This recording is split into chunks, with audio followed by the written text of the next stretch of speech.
I mean, I was going more for world peace, but yeah, sure. World peace? What the fuck? I'm just joking. Seems too lofty. It's Who cares about world peace?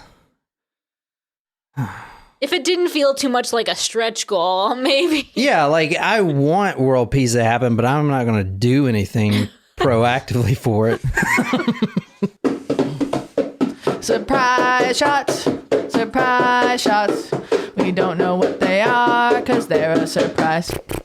All right. This one is for Marjewel. Cheers. Clink. Oh, I like that. Pineapple. Vodka. I liked it at first, but not after. Ah, gross. That was 99 proof pineapple. I mean, those shots are strong. So, welcome if this is your first time here. My name is John. I'm sitting here with Jen and Chloe Borbash. Tonight is our 300 episode, and I forgot about it, so we're just doing a regular murder story. This is a part 2. Yeah, this is actually a part 2. Somebody's watching me. Did you forget until you saw that comment on the blog? Mm-hmm. Yeah. All right, let's give away some money. Money. Choose winners. Are we going to do the bongos?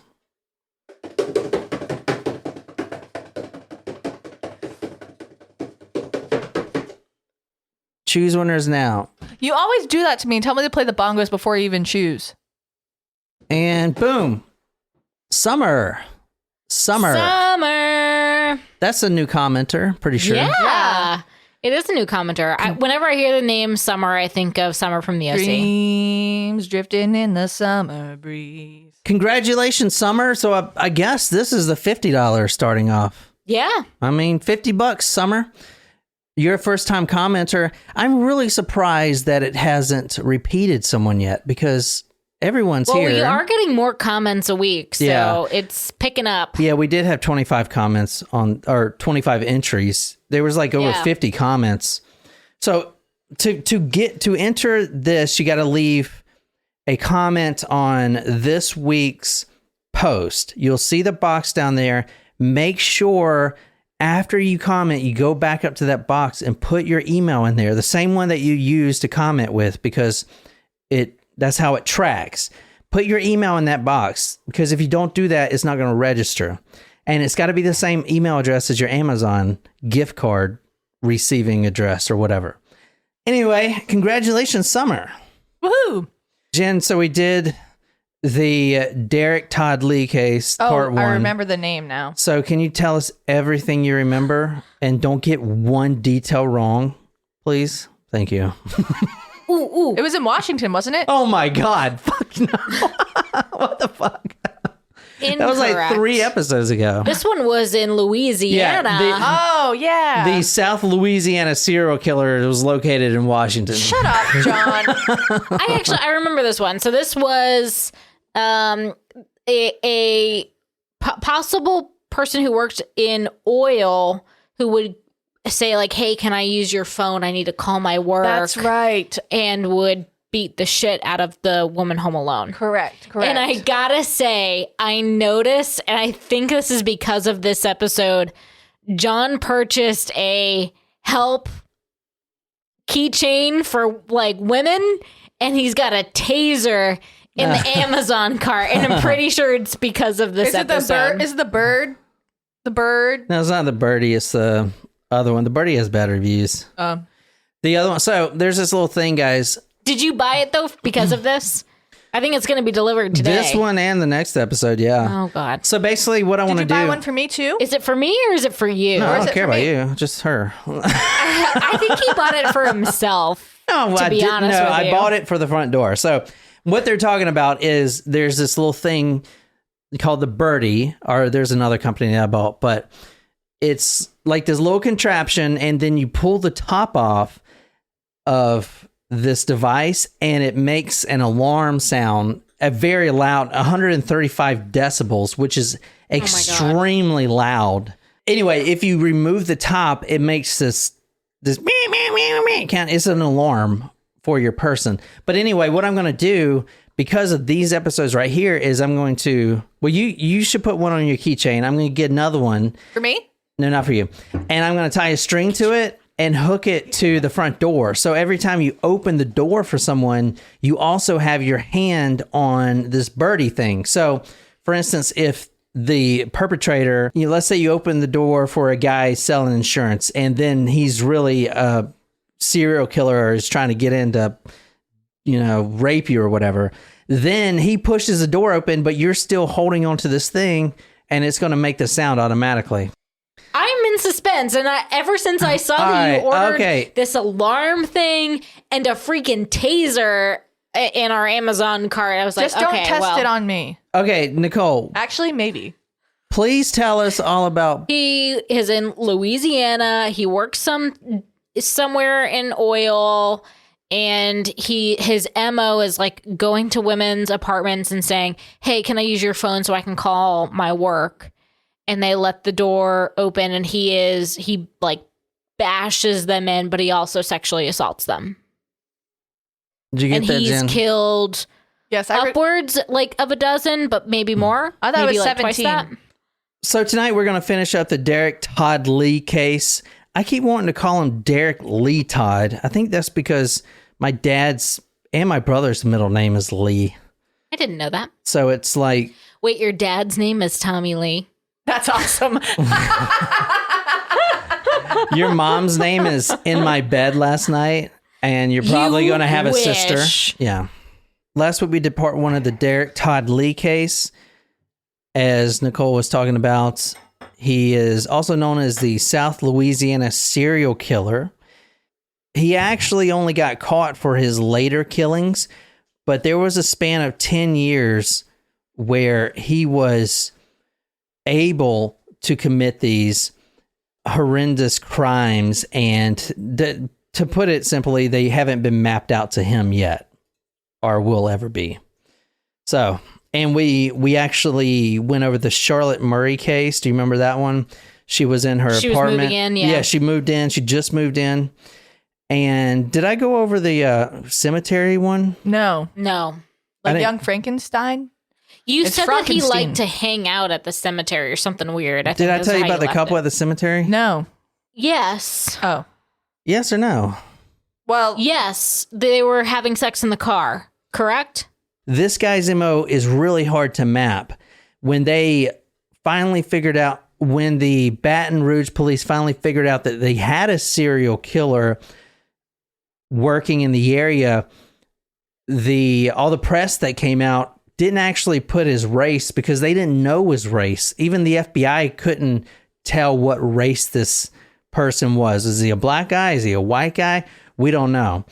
In fact, from the book that we're going to be reading an excerpt tonight also is from a survivor account. And this survivor account, she wrote a book about the attack and everything else. So we'll get a good taste of how he enters the home and everything, good taste of how he does it, exactly what you're going to get if he enters your home. But the police actually contacted her because they were looking for any unsuccessful homicides, and she was one.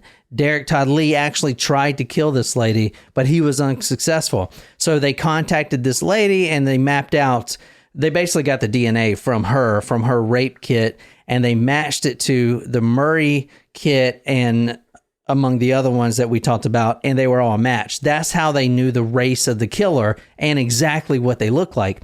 Once she came forward with her story and her DNA from the rape kit test, it was just a matter of literally minutes before they arrested this guy. They actually arrested him and his family in Atlanta. He fled to Atlanta. They arrested his whole family? Well, not his whole family, just him. But his family didn't know about it. In this case and the next case we're going to do, now that you brought that up, it's kind of interesting because both had sons, and we can see how the sons turned out. Oh. And they're not very good. Oh. Apple doesn't fall far. So nature versus nurture. Yeah. Anyway, so we did stop with the couple at the cemetery. If you haven't heard part 1, you might want to go back there. Derrick Todd Lee, serial killer, rolling around Louisiana in the killing fields. That's what they call that area of Louisiana. A lot of swamp down there. You can just throw a body in there real quick. Just like Pee-wee. Just like Pee-wee, yeah. So, like I said, this is the book we're reading tonight. And we are on live chat, so we got a couple of good friends here. So we are reading I've Been Watching You by Susan Mustafa. Why do you think she titled it I've Been Watching You? Because he was a stalker. A voyeur? This is Jen's goggles that she brought out last week as well. That's not the first time I brought them out, is it? No, it's not the first time, but it was the first time in a long time. It's my binoculars. As you're going to read from the survivor's account, the reason that she named it I've Been Watching You is because when Todd Lee breaks into the house, even with the survivor account, he'll start beating the woman to the ground and starting to rape her and stuff like that. And then he'll whisper in your ear, I've been watching you. Oh, that's not creepy at all. Oh my God, that's creepy. Because these, and you know, like the Charlotte Murray case, it was in broad daylight in a very busy apartment.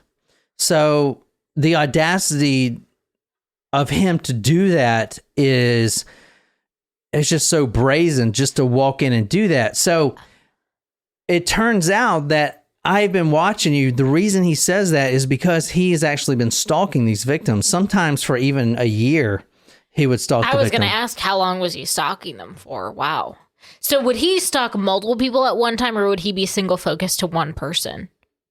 I don't know. That's a good question. And was he actually employed by Exxon or like what? Yeah. How yeah, much he was. Yeah, he was an oil man. So like, but how do you have time to stalk all of these people if you have a job? Because you make time. In all of his spare time. I have a job and I still have some free time. What are you talking about? People have free time. I don't. Freaking Green River Killer he worked at a paint shop and he had plenty of time. You know, in your off time. Some people like video games. Some people like killing prostitutes, you know. I don't know what. Jen goes from work to practice to sleep. To church, which they have time to diddly twiddly little Stop boys. it. I'm just saying. Stop. Okay. Stop. You crossed the line there. All right, here's the victims. This is some of the victims. Women, there was two African American girls in there. So it's hard to tell what race this guy is because he would go for white women and black women. But women altogether, so.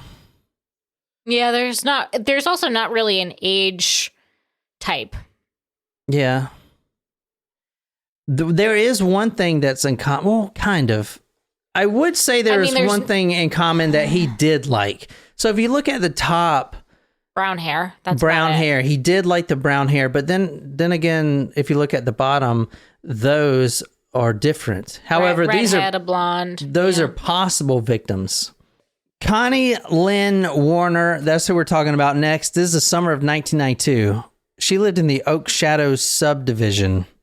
Connie Lynn Warner, this is the summer of 1992. So this is right after the cemetery incident.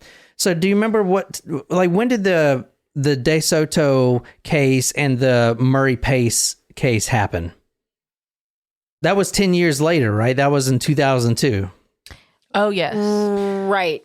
So this is 1992 where we're going tonight, and we're starting with Connie Lynn Warner. So right after the cemetery case, this would be one of the first victims from Derrick Todd Lee. She lived in Zachary, Louisiana, which was a subdivision right next to the Azalea Rest Cemetery.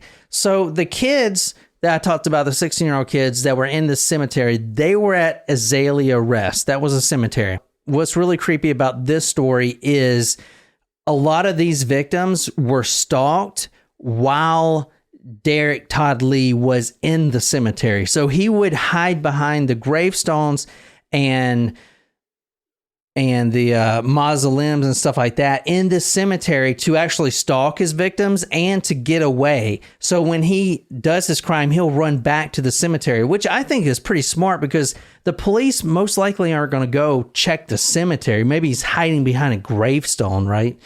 So that's what I thought was very interesting about his specific MO. Any questions about this so far? Mm-mm. Going back real quick about the cemetery, as you'll see, Derrick Todd Lee, a lot of his non-homicide charges, the ones that he got brought in for, were of peeping Tom. That's the actual term that they use, peeping Tom, is the charge. I wonder who the original Tom was. Tom Sawyer. Peeping Tom.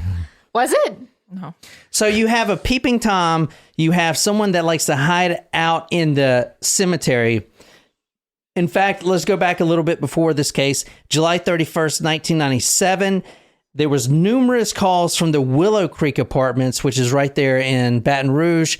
There was a black male that was peeping. He was standing in a kiddie pool, and he was looking through the window of multiple apartments.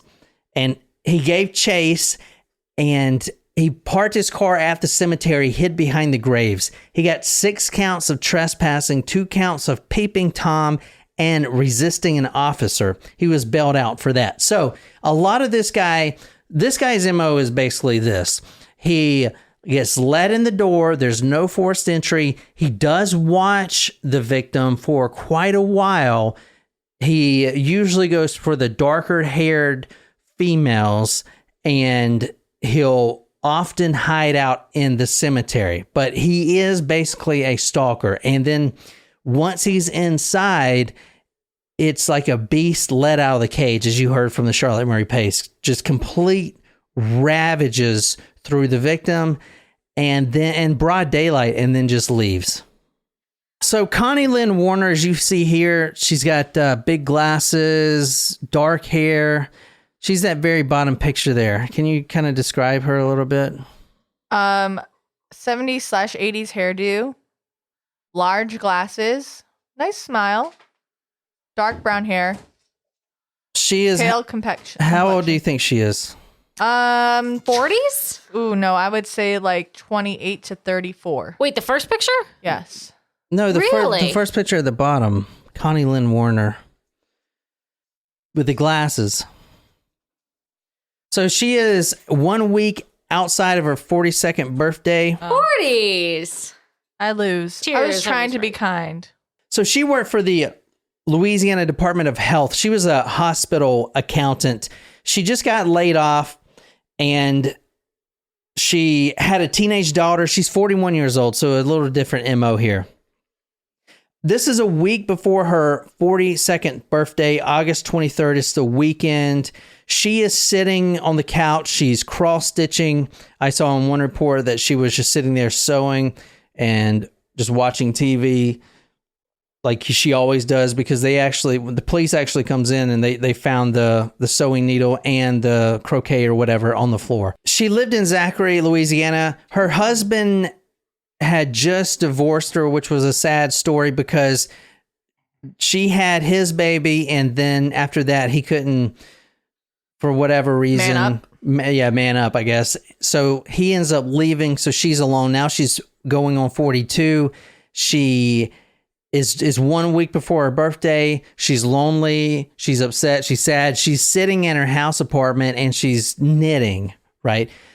What she didn't know is she was being watched for quite a while. Derrick Todd Lee, for whatever reason, found her to his liking. And like I said, the MO is completely different because she is, twice as old as Charlotte Murray was. What? I was going to ask if he focused on women who did not have a male in their relationship, but then I remembered the first story. She was married. Yeah, that's a good point. Or maybe he focused on women whose husbands worked long hours. Maybe, yeah. As long as there was an opportunity. I don't know. That's weird because, yeah, he did stalk the victims, but then again, sometimes he cut it so close where the husband came back, later that day, or the friend came back like in an hour later. Maybe just studied their schedules. And he definitely took his time in the home too. Connie Lynn Warner, she worked for the Louisiana Department of Health. She was a hospital accountant. However, recently she's been laid off, and that was because she didn't have a degree. And at the time, they required a degree to have that position. So right now, she's 42 years old. She has a child and a teenage daughter. She actually stops focusing on work. She's just been laid off. She's on unemployment. She's like, you know what? I'm going to actually go and I'm going to graduate and get my degree. So she started school, Southeastern Louisiana University in Hammond. So she was sitting on the couch. She was cross-stitching. There was a knock on the back door. There was no signs of forced entry. So the knock comes at the back door, and she opens the back door because there's a nice looking black man there, and he asked her something, whether it's my car broke down or maybe, hey, a lot of it's your phone. Like, can I use your phone? Can I call my company or whatever? My car broke down, or I need a ride here. Can I use your phone? Mm-hmm. Once he gets the phone, that's like the in. Usually what will happen is the victim will give him the cordless phone, and then he'll ask for the phone book. So she'll go back to get the phone book, maybe come back, and then he'll rush in. Or maybe when she turns her back for the first time going to get the phone book, he'll just push his way in. This guy he's not huge, but for a 150-pound female, he could definitely overpower her really easy.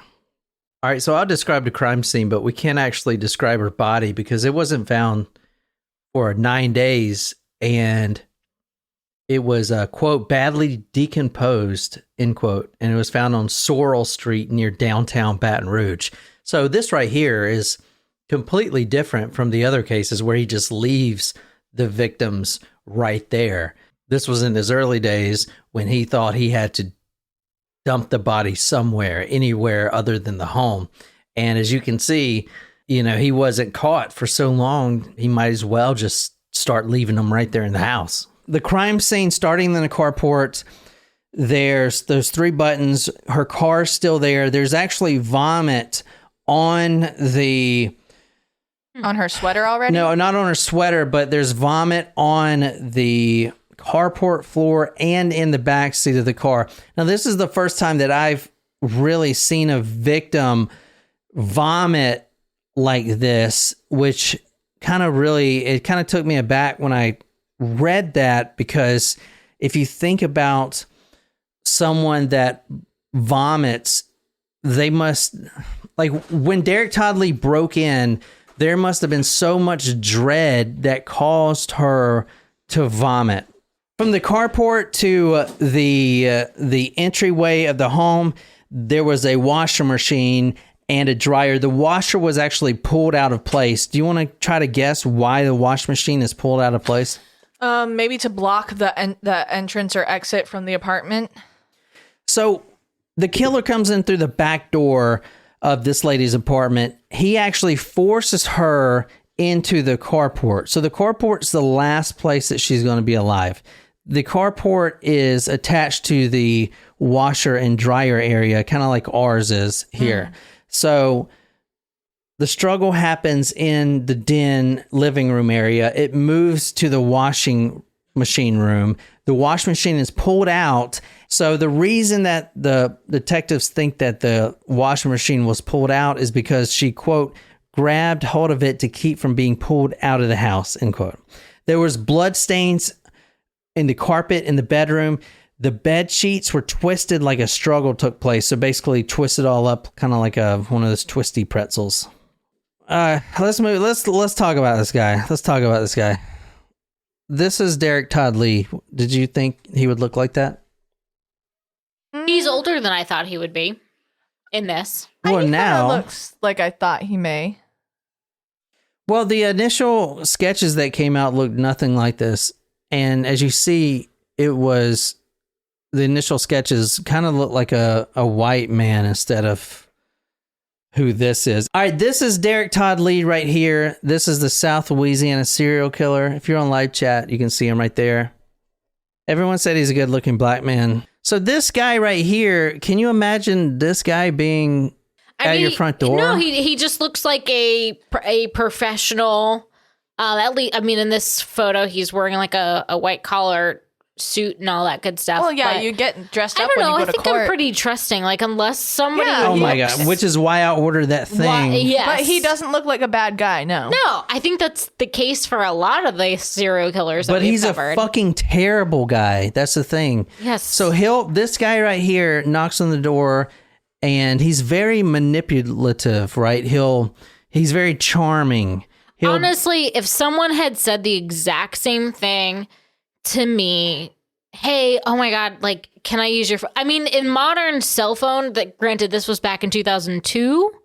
So in modern cell phone era, if someone were to knock on my door, I would be a little more cautious about letting someone in to use the phone. But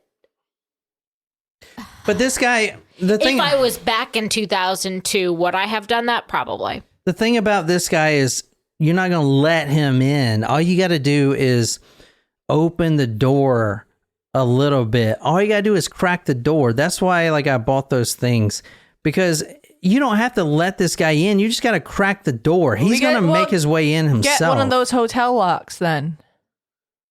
Us. I'm not talking to the past victims. I'm talking about current us. Done myself.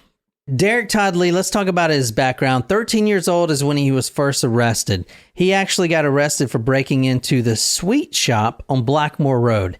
He was arrested again at 16 because he was arrested actually for attempted murder. He tried to slit someone's throat with a knife. It is a teenager named Roy Rayford. He got in a little scuffle with him and tried to slit him with this knife. However, none of that's important because that doesn't really match the MO. The first Peeping Tom arrest, which is this guy is a Peeping Tom and a stalker, was February 1986.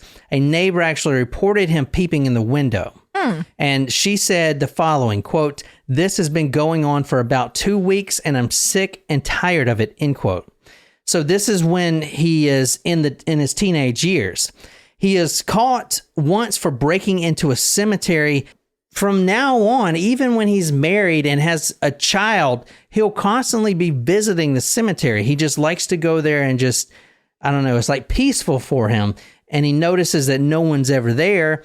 And that's how he can plan his next attack and even stalk victims. Because I guess in Louisiana, especially around this area, there's a lot of apartment buildings backed up to cemeteries. So it's very easy access for this guy. And he would spend a lot of time there. Would he only go to one specific cemetery? No, or he was kind of going to multiple? He was actually arrested in at least two that I found, the Azalea Rest Cemetery and the Bueller Plains Cemetery. So he was arrested. And I actually looked at the Azalea Rest on Google Earth. It does back up right to a huge housing complex, and not right next to it, but you could definitely see, if you had like a cheap pair of binoculars, into someone's window from that cemetery. So he would just basically spend all his free time in the cemetery, which is really freaking creepy, because the teenagers that we talked about with the axe, the bush axe, they were there at night. I mean, this is 9:30 p.m. and he just so happened to be there, right? And it was more of a get out of my freaking space type of shit. He was caught breaking and entering in 1986 at a cemetery, at an undefined cemetery. I couldn't find out which one, but he broke into a woman's house, and he actually, this is before he would drive. He broke into someone's house. He was caught. The police shows up. He actually jumps on a little girl's bicycle, like one of those pink bicycles with a freaking bell, and he rides it all the way to the cemetery. Let's talk about his education growing up. In all the reports I found, he was considered, quote, slow, end quote, in class. So very low IQ. IQ below 70, but I did see in some places where the IQ was tested multiple times, and sometimes it would rise to like 84, but that was it. IQ below 70, 70 at this time, at least in Louisiana, is the point where you're in special education classes if you're below that. So I guess that's the reason they checked his IQ so much because when I was growing up, I never got my IQ checked. I don't know what my IQ is, and I would love to know. Yeah, like officially. I mean, there are plenty of things you can do online, like tests. Yeah. Yeah, like BuzzFeed tests. Yeah. Yeah, or like psychopath tests or things like that. We've never taken one of those before, but I would assume that they're out there. I would like to know. But I think when you're in special education classes, and I'm not sure about this, they do check your IQ often because for some reason they checked as often. You do have to have like an annual review. You do. I mean, you have to.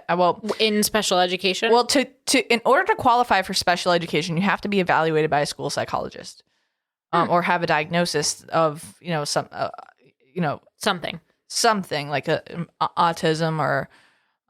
There are different levels of special education classes. There's functional, like students that are severe, students who have like maybe mild autism, or like can function on their own, but may not understand. They may have a intellectual disability that prevents them from becoming like a diploma candidate.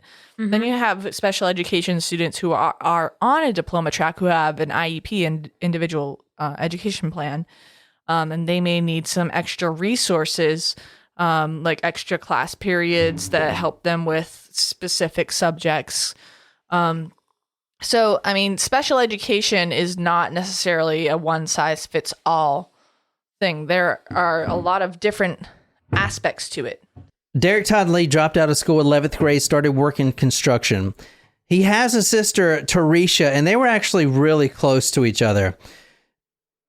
She was 1 year older, and in fact, she admits that the first time that he was caught, by her at least, peeping as a peeping Tom was with her sister.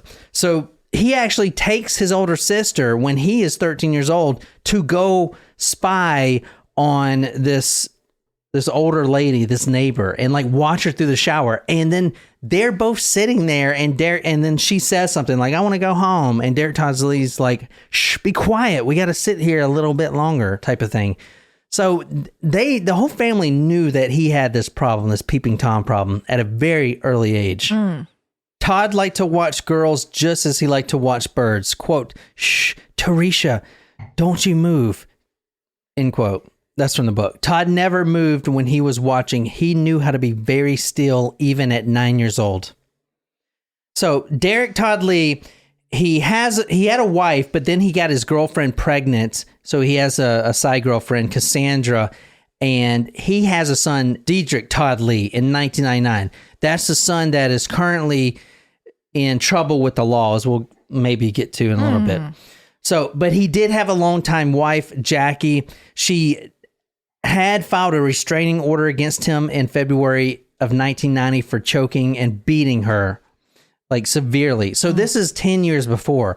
So we take a look at him 10 years before, the Charlotte Murray case and the actual cases that he was convicted for, and you're telling me that he just didn't kill anyone in 10 years?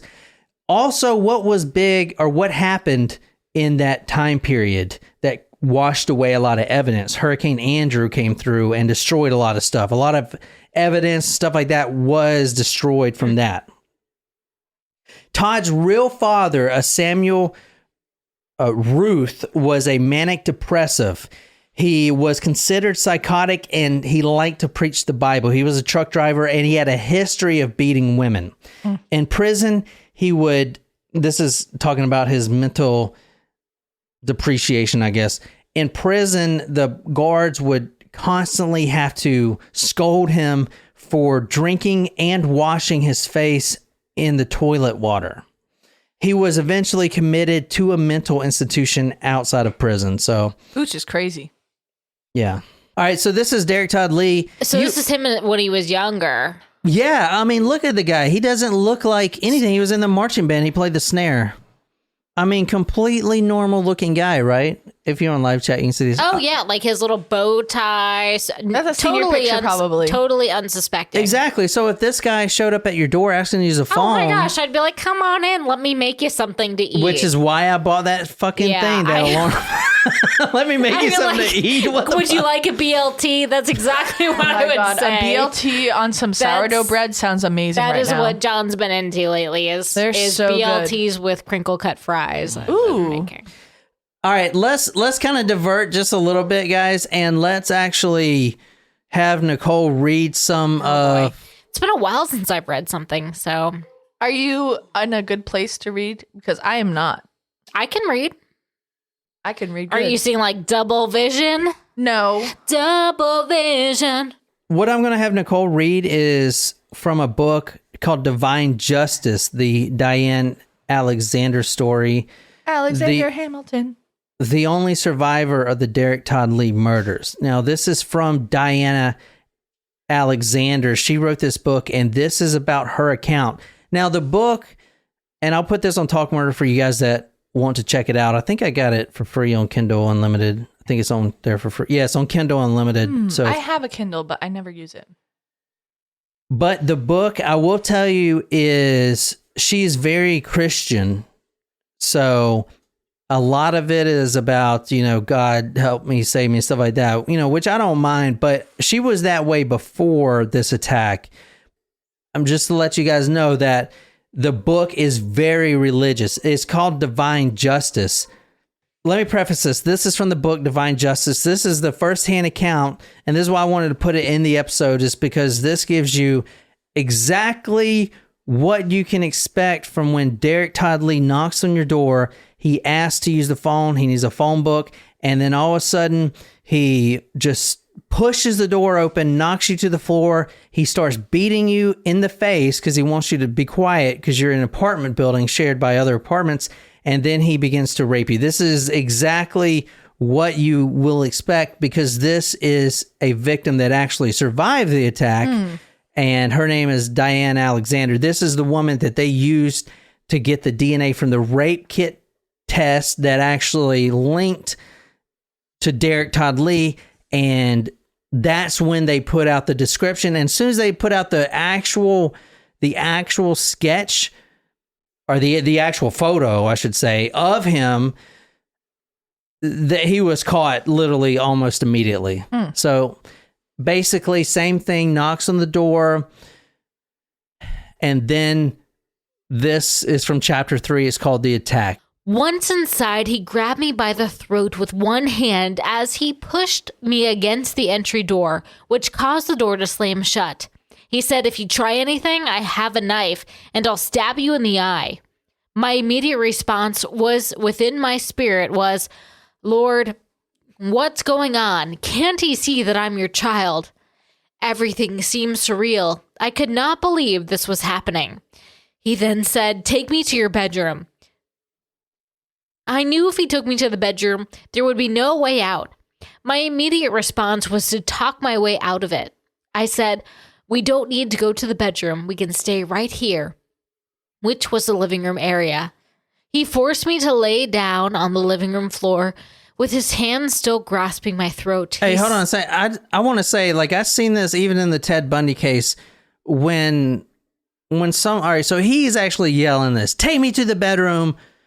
And then she tries to remain calm and says, "We don't need to go to the bedroom. We can do whatever you need to do right here." It kind of, I'm not going to say this is going to work every time, but I did see this also in the Ted Bundy case where you kind of like derail the current train of thought that, you know what I'm saying? It's kind of like, whoa, what? Like no one says that. What? Sorry. Can't not. Okay. No one says, "Dude, what?" Or no one says, "Take me to your bedroom." What? All right, It's anyway, just from go ahead. Bosworth. Sorry. Oh, dude. What? Sorry. Where's? I can't do anything because you have your hand around my throat. He removed his hand from around my throat, and I did as I was told. As he mentally prepared himself to sexually assault me, he whispered in my left ear, "I've been watching you." All right, hold on. Let me skip forward a little bit. Kind of creepy, isn't it? It is. I think if somebody said that to me, I'd probably start throwing up. But he at that says point. there you go. You're like, ugh. While my attacker was trying to rape me, he seemed to be having a difficult time. He appeared frustrated. I didn't attempt to fight him because it would have resulted in a loss on my part. He was physically stronger than me. He would have gotten angry quicker and finished me off. I thought about stabbing him with his own knife when he laid it on the floor next to me while he was trying to sexually assault me. When I picked up the knife, it had a small blade with a black handle. Instantly, I knew this weapon would only anger this man if I would have attempted to use it. He realized that I had the knife in my left hand and quickly took it from me and said, "Bitch." I really didn't know if he was going to take my life at that point because I'd picked up the knife. I decided to comply with his request and didn't panic. My mind stayed on the Lord, although the turmoil surrounded me. I had an unbelievable sense of peace, as if the presence of God was there. I can't really explain it. The stranger was sweating profusely, as though he was in physical battle, even though I wasn't fighting him. He appeared to have a difficult time accomplishing his purpose for showing up at my home, which was to rape and kill me. So to finish this up, Todd Lee was arrested and he was put on death row for the murder of Charlotte Murray Pace. That was the one that they had the most evidence for. And he did sit on death row for a long time. He actually died prior, though, before that at age 47, January 21st, 2016. He died sitting on death row. He died of heart disease. So, but that is pretty much all I want to go into that case. Any questions about it? Kind of a unique guy. But I think we're going to roll right into the next one, if you guys are cool with that. Yes. Wait, what was his sentencing? He was sentenced to death. Did he actually die? Like, was he? Yeah, I just said that. No, he didn't get put to death. He was... All right, so Lee was convicted on October 14th, 2004 for the rape and murder of Charlotte Murray Pace. He was sentenced to death by lethal injection. And in 2016, January 21st, 2016, he died of natural causes, heart disease. He was 47 years old. Sitting on death row. He died. And that's all I got for tonight. Until next time, good night, you lovely, lovely people.